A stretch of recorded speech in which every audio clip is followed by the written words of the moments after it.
Welcome back to the Football Terrace. We are today sponsored by One Football, the best one-stop shop for football news and content all around the world. Get it downloaded now. Link in our description or scan that beautiful looking QR code on the screen right now. Lots to delve into today, covering Chelsea, Arsenal, Manchester United, and Liverpool. So stay with us. The first bit of news to really delve into is Luis Enrique. It was reported in the very early hours of this morning that Chelsea's hierarchy had traveled to Spain for talks with the treble manager. Chelsea fans excited, Chelsea fans thinking maybe, just maybe now we're moving on, we're going to progress, we're going to bring in a manager. Lampard's dying on his backside. It has now subsequently been reported that although he remains on the list of managers that Chelsea are interested in, Luis Enrique is not a priority. And it's being reported from Spain that they preferred the idea of having Frank Lampard as an interim as opposed to rushing into a decision with the treble winning ex Barca and ex Spain manager. This for me is baffling. This for me makes, at this point, makes no sense. Maybe as we move forward, things will become a lot clearer, but it is reported by a number of huge journalists and huge Chelsea journalists in the UK that Maurizio Pochettino and Julian Nagelsmann are preferred to Luis Enrique.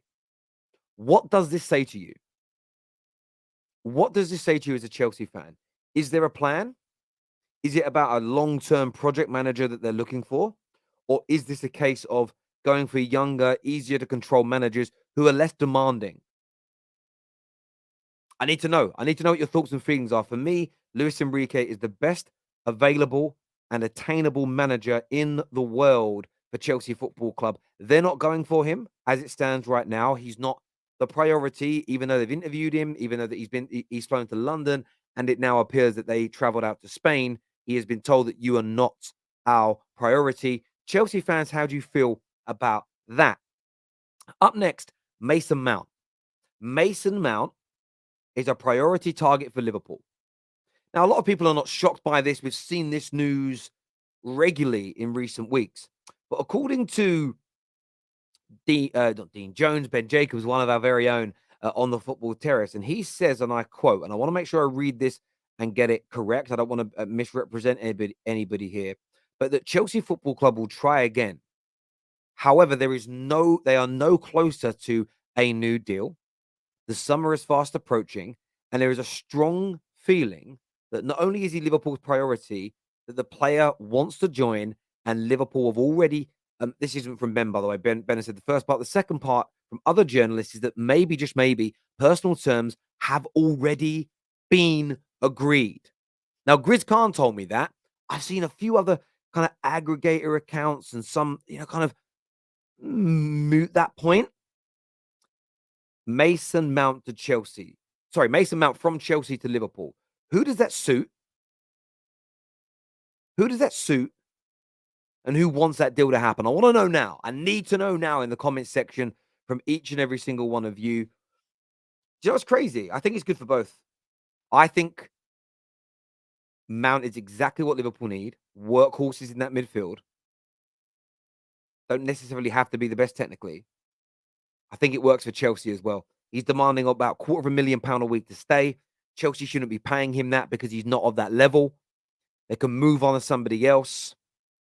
But what do you think? Your opinion genuinely matters a lot more to me here than anything else. Moving on to Arsenal here. By the way, all these stories are on the One Football app to read them in more details. Scan that QR code on the screen or click in the link in the description below to download it if you haven't done so yet. This article states that Arsenal are the most advanced for the Premier League star Declan Rice. Newcastle, though, are entering the race. And according to a number of outlets, are going to break the bank. They are willing to get into bidding wars.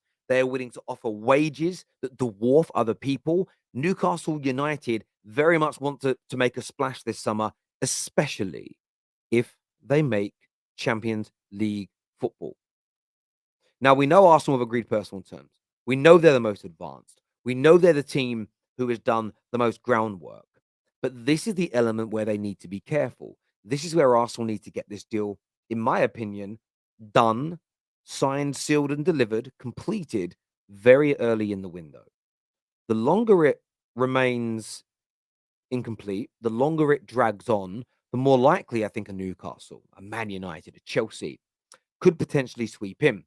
And if Newcastle make the Champions League, everybody's got to remember one big thing about that. Their process advances quickly, very quickly, because suddenly they have an extra 50, 60, 70 million pounds of income. You'll probably find they're able to turn around to their sponsors and renegotiate deals. Maybe there are clauses where sponsorship levels increase. Of course, there is going to be more games, which means at least 3 more home games. That is millions of pounds more in match revenue. All this extra money means they will commit and spend more. It's bad news. As much as people want to celebrate, Spurs didn't get it, ha ha ha. Longer term, Spurs getting into the Champions League is much better for you as a rival than Newcastle. Newcastle, the real deal. So I'm going to take a sip of my drink here. As you know, we don't edit these videos; they're live recorded, so you see it just as they're done. Don't need any of that editing stuff here. It's the football terrace, proper people. So Arsenal need to keep an eye out for this. They're still the front runners. They're still the most advanced. But I keep seeing these stories that Newcastle want to get involved. How you feeling about that, Arsenal fans? Newcastle, can you take him away from the current top of the league, Arsenal, in the summer? If they do that, what a splash that would be. Now, moving on to Manchester United, of course, big news today. Marcus Rashford is back in full-time training, and he will be traveling with the squad to Sevilla for the quarterfinal second leg game. Much needed. He'll be very much needed in that game. He'll be very much needed in that match. Of course, United were brilliant in the opening 45 minutes against Sevilla and really collapsed in the second half. It makes the second leg a very intriguing tie, a very nerve-wracking tie for fans. I'm someone who's very, very nervous about it, but knowing that Rashford is getting closer to full fitness is key. We also have a big FA Cup semi-final this weekend, in case anybody has forgot, which is going to be a hard game. It's going to be a tough game. It's going to be a difficult game, but a game that Manchester United can win and a game that Man United should be seen as the favourites for. Rashford is going to be integral in these next 2 matches. And look, get through these next 2 games. Anything is then possible once we're in semi-finals and finals. United would be on course to winning up to 3 trophies in a season. None of that will be possible, I don't believe, without your best players. We know that the Sandro's out. You suddenly have no Rashford as well. It makes it even harder. Bruno's missing for the game tomorrow night. To have Bruno, Lissandro, and Rashford missing, that is a massive percentage. That's like 60% of your core. So very, very important news for Manchester United that he is back and that he has traveled out to Sevilla with the rest of the team. And in transfer news, this will not go away. Frimpong leans towards a Manchester United move. More news, more stories today that Manchester United are looking to progress this deal for him as a new right back. Now it's everybody's kind of up in arms at the club. Should the low stay? Should Aaron Wan-Bissaka stay? If we bring in a new right back, and I think a new right back is a priority position for the manager. We know he isn't particularly sold on either because of the level of rotation that happens. Although Delo may be getting a new deal, he sees him as a potential better option. And someone kind of called me out on this the other day, and the more I think about it, the more it makes sense. Although no, I don't think there's a right back in the world who defensively is out and out better than AWB. His lack of ability on the ball technically is an issue. And as Ten Hag's position at Man United evolves, the longer he is here, the more he is going to want to get his full philosophy in play.